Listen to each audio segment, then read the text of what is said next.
So, you'd like to start learning about servants for any potential Holy Grail wars to come in the future.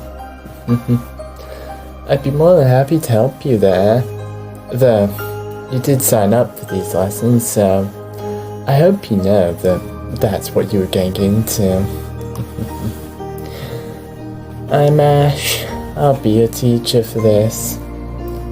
Now, let us get into the lesson structure then. This is our list of lessons that we will be going through. Our first lesson is the one that we are currently doing, the primary classes. As you can see, the following few will be quite the interesting set. Though, I doubt any of you mind too much that this is what you'll be learning about. So, let's get into the lesson. Today's lesson is on the primary classes, these being Saber, Archer, Lancer, Rider, Caster, Assassin, and Berserker. What makes these so important to a Holy Grail war is that these are the classes that most masters end up summoning. Each are differently categoried, and each are differently skilled to suit their respective categories. The first three, Saber, Archer, and Lancer, are all considered knight classes, while the other four are not. Each of these classes have one unique feature to them and some exceptions to their rules, but we will be going over the most basic forms of them for these lessons. Let us start with Saber.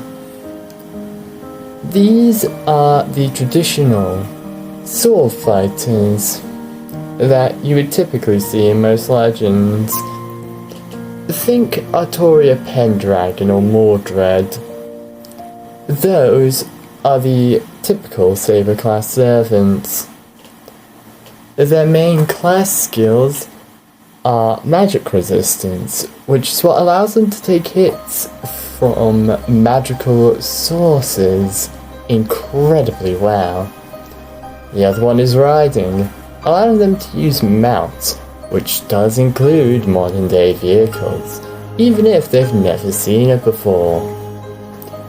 I use Artoria and Mordred as examples as they are the most famous of this class. Next up is Archer. Archers are your typical bow wielders, gunslingers, and other marksmen. Typically excelling in ranged combat, there are some who can do physical damage, like Lana and Robin Hood. Though both are much more well known for their archery skills. Much like Saber, archers have magic resistance, allowing them to take magical hits from casters. They also have independent action, which is unique to them as it allows them to function without their master available for longer periods of time than most servants. Next up is the Lancer. These wield spears, polearms, and other pointed long weapons. Enkidu is arguably one of the most famous examples of a Lancer, as he is a living weapon who wields the chains of heaven. These do count as Lancers due to how they function, as they can impale an enemy. Ereshkigal is also a famous Lancer, as she often wielded some strange mechanism with a spike on it. Chaldea has actually encountered both of these servants before, though it was only briefly in one singularity. Next up is the Rider, arguably the most unique class and the most well-balanced of them all. These are typically heroes with mounts or ships, though one notable absence to this class is Jason of the Argonauts. Nobody can quite place why he was excluded from this class. Not even Jason himself can quite understand it. But Riders share the exact same class skills as Sabers, which is quite interesting, considering the two classes are very different usually. Though they typically seem to be better with the riding skill than Sabers are. Notable examples of them are Boadicea and Francis Drake, which is where you can see the versatility of this class, as one was a chariot riding queen and the other was a pirate queen. Caster is up next. These typically use magecraft, sorcery, or any other form of spell casting in combat.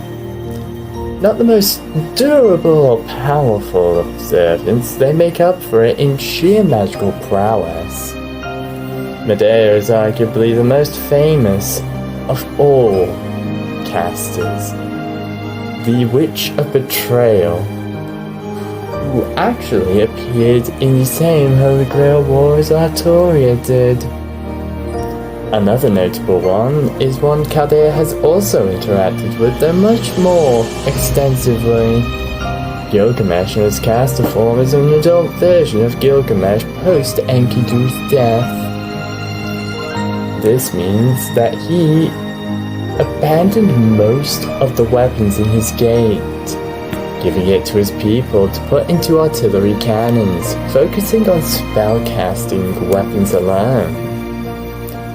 Though he is weaker than his normal form, he is still highly dangerous due to just how intelligent he is. This class has item creation and territory creation as class skills. Item creation allows them to create any item they want within the limits of their parameters, and territory creation does similar.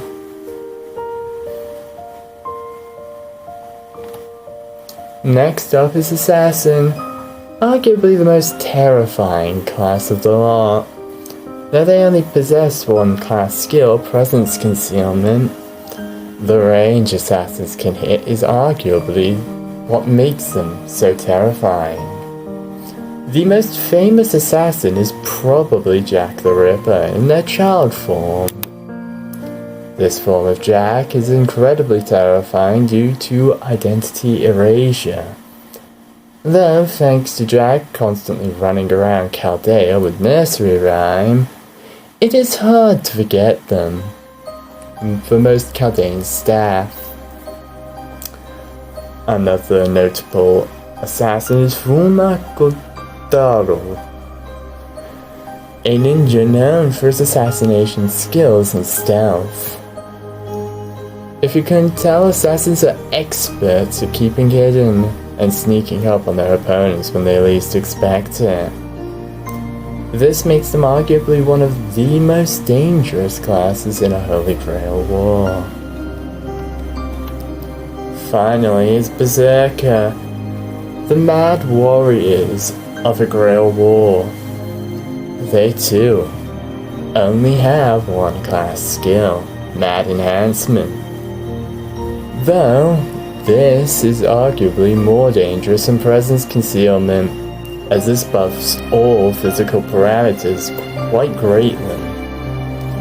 Arguably one of the most famous Berserkers is Morgan Le Fay. Though she is fully capable of communicating, unlike most Berserkers, this does not inhibit her skills. In fact, she is one of the most terrifying berserkers out there due to Rogueless Camelot. Chaldea has yet to properly experience this servant, though the other notable berserker I found, Salome, is quite different. A mad lover turned to rampaging monster due to her love, she is quite simply dangerous for one of the weaker servants. This is due to mad enhancement, as it allows berserkers to be much more dangerous than their usual parameters would entail. Though they don't normally have high mana, Morgan and Salome seem to be exceptions to this rule. Morgan makes sense as her other half is Vivian, the Lady of the Lake, who is a caster class servant. Salome seems to come from her dancing skills, though this is still being researched.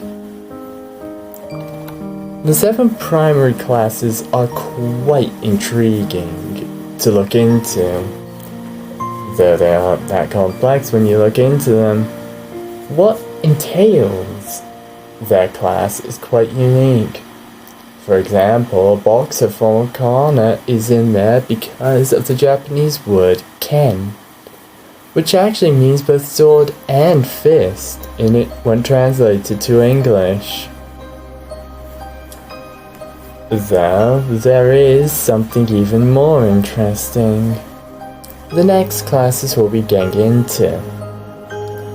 And thus, the homework for today's lesson. Look into one of each of these symbols on screen, and look into a servant from that class, and try to guess what that class is about without looking into it. Notable ones for each are Jeanne d'Arc, Edmond Dantes, BB, one of the many forms of BB, the Voyager, Dante Alighieri, and Draco/Sodomon's Beast. It was a pleasure doing lessons for you, and I hope to see you in the next class. Goodbye.